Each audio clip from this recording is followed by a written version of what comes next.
चला आज आपण तांदळाच्या पिठाची उकड घेऊया. पॅन ठेवला गॅसवर आपण पॅन गरम होतोय आपला. त्यात 1 चमचा तूप घालूया. 1 वाटी दूध घालूया आपण. आता आपल्या दुधाला चांगली उकळी येते. चवीपुरतं मीठ घालूया. साखर घालूया अर्धा चमचा. मिठामुळे साखरमुळे आपल्या त्या वरल्या आवरणला टेस्ट भारी येते बघा. तर 1 वाटी मी तांदळाचं पीठ घेतलं. ही राशनच्या तांदळाचंच पीठ आहे. तुम्ही कोणतंही पीठ घ्या, असं काहीही नाही. आता सर्व पीठ आपण दुधामध्ये घालूया आणि मिक्स करून घ्या. इतकी भारी उकड निघते बघा तांदळाच्या पिठाची मोदकासाठी.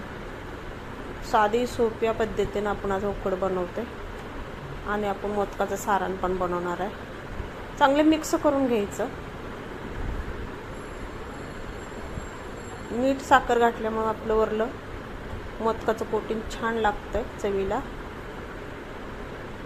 सगळं व्यवस्थित मिक्स करून घ्यायचं. गुठळ्या मोडून घ्यायच्या त्या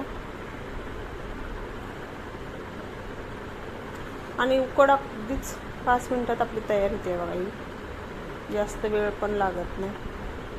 मिक्स करून घेतल्यानंतर 1-2 मिनिटं आपण झाकणवरती ठेवायचं. वाफलून निघते आपली उकड. तर झाकण काढून घेऊया. एका ताटात आपण उकड काढून घेऊया. सर्व उकडीचं पीठ काढून घ्यायचं. साईडला मी थोडंसं पाणी गरम करून घेतलेलं आहे. पिठाच्या वाटीमध्ये ओतलेलं आहे. गरम पाण्याचा हात लावून आपण पीठ चांगलं मळून घ्यायचं. गरम आहे त्यावरच थोडं मळून घ्यायचं. थंड झालं का पीठ मळता येत नाही, चिकट कमी होतं त्याचं. आता कोमट आहे तर आपण पीठ मळून घ्यायचं आणि कोमट पाण्यानं मळायचं, थंड पाण्यानं मळायचं नाही. अशा पद्धतीने आपण पीठ मळून घेणार आहे बघा. आणि याचं मोदक काय भारी होते, आता मस्त होते आता बघा.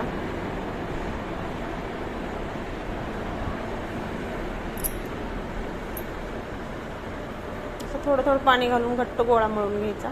जेवढं तुम्ही पीठ मळचाल तेवढं मोदक तुमचं छान होणार आहे. तर पिठाला चांगली थोडीशी ताकद लावून मळायचं घट्ट, चांगलं व्यवस्थित चकाकी यायला पाहिजे आपल्या त्या मोदकाच्या पिठाला. अशी मळून वरून थोडंसं मळल्यानंतर आपण तूप लावा आणि तेल लावा तुम्ही. नका अशा पद्धतीने कसं किती मस्त घट्ट गोळा झाला आणि चिकट झाले बघा. अशा पद्धतीने उकड काढून घ्यायची आणि पीठ मळून घ्यायचे.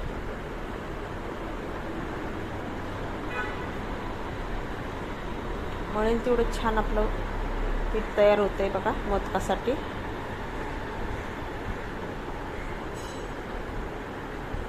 किती चिकट आले बघा.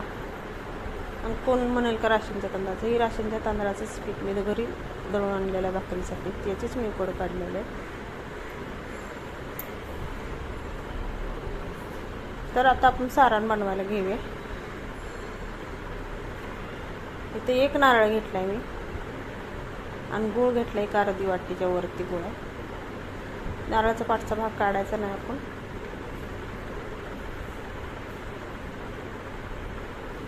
पाठचा भाग तसाच ठेवायचा आणि आपण पिसून घ्या. तुम्ही वाटून घ्या, मिक्सरमध्ये बारीक करून घ्या. तुम्ही पिसून पण घेऊ शकता खोबरं. ही गूळ मी चिरून घेतला आहे अशा पद्धतीनं.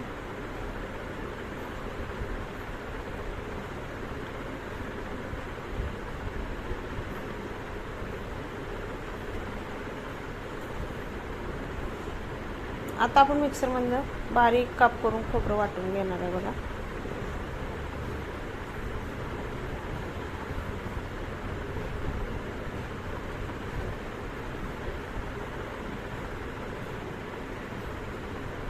आता मी खोबरं बारीक करून घेतले मिक्सरला. आता कढई ठेवली मी.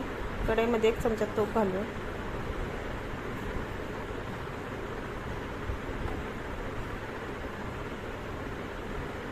आता वाटलेलं खोबरं घालूया.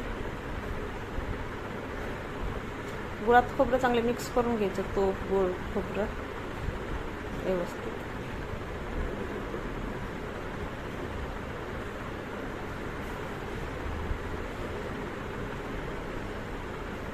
गूळ घातल्यानंतर आपलं पाणी सुटते, जराशी वल्ल होते. नंतर आटवून घ्यायचं. 1 चमचा वेलची पावडर टाकायची, साखरेत बारीक केलेली.